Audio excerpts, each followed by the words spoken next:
Developing tonight, a new twist in the national food aid fight as the Trump administration moves to block a court order requiring funding full SNAP payments amid the federal government shutdown. Now, this stems from a lawsuit over the administration's plan to pay only 65% of the benefits, impacting millions of low-income Americans. Here in Pennsylvania, Governor Shapiro says his team moved quickly before the administration filed their appeal to help ensure federal dollars start flowing again to families here in the Commonwealth who depend on SNAP.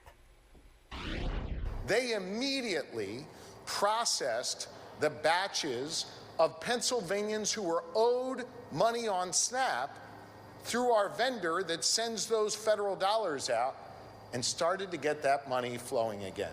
So if you're a SNAP recipient and you were supposed to get your benefits on the 1st of November, DHS has sent through the processing for you to get it, and the vendors are literally right now sending those dollars out onto people's SNAP cards.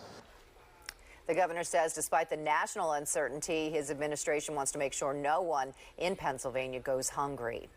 In South Philadelphia, more than 500 people lining up for a free food giveaway today, sponsored by City Council, as it tries to ease this burden on families. This is not sustainable. Ultimately, we need to get those SNAP dollars rolling again. The price of food is so high, so I appreciate this. Meantime, a community fund in Mount Airy is helping those across our area struggling to put food on the table, and they're also asking for donations. Here's our Jennifer Lee. In Philadelphia, about 475,000 people rely on SNAP, and city officials say that equals out to over $90 million in spending every single month. All money that usually flows through our local economy and grocery stores. There are grocers in this neighborhood where 50 or 60% of their customers are on SNAP. John Rosser, the general manager at Weaver's Way Co-op, says grocery stores expect a certain percentage of revenue to come from SNAP benefits. For them, it's about 5% of their business. He says anticipated revenue determines staffing levels, hours of operation, and the amount of product purchased. He says cuts to SNAP will shake the industry.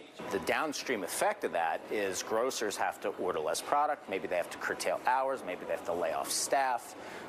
Maybe they have to close. Weaver's Way Co-op emphasizes supporting the local food system. He says SNAP cuts will impact local growers, producers, and distributors. Without the SNAP program, the food system in this country will eventually buckle because so many of our fellow Americans are reliant on SNAP.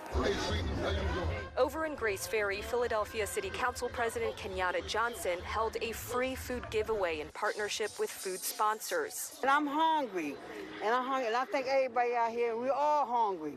I can use whatever I can get. Once again, the price of food is so high, so I appreciate this. But they taking our food stamps and everything, yes, it's messed up. About 500 individuals lined up to receive a variety of fresh fruit and vegetables, pantry items, and more. We have a significant line here today, the biggest line I've ever saw since I've started doing these food bank giveaways. And so at the end of the day, we want to make sure these families who are out here staying in line and get the necessary fresh produce and goods that they need to take home.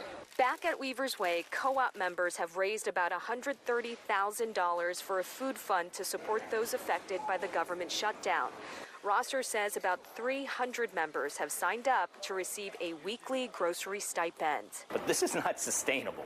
Ultimately, we need to get those SNAP dollars rolling again. And if you'd like to learn more about the Weaver's Way Cooperative Food Fund, we'll have a link for you on fox29.com. In Germantown, Jennifer Lee, Fox 29 News.